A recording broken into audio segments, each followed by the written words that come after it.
ата енемен тұрамын, енеме ештеңе жақпайды, не істесем болады, шаршап жүрмін.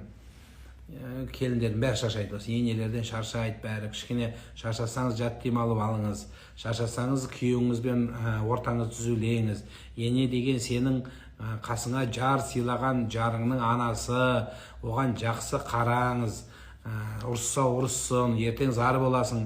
Неғұрлым енеге жақсы қарасаң, сенің қасыңдағы жарың, күйеуің, яғни сені соғұрлым сені жақсы көретін болады. Любовь боласыңдар. Ал енді неғұрлым сен оны чұқи берсең, енеңді жақтырмай, сені мамаң қанымды ішіп бітті дей беретін болсаң, ол жақсылыққа апармайды түптің түбі.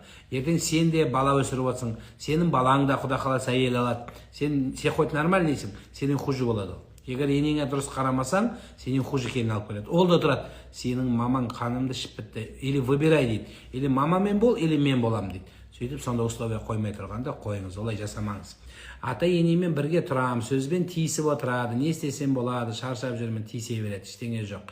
Ыдыс-аяғын жу, сіздікі дұрыс, анашым деп қолын сүй, маңдайын сүй, соң наличный ақша беріп, Каспий керек жоқ оларға.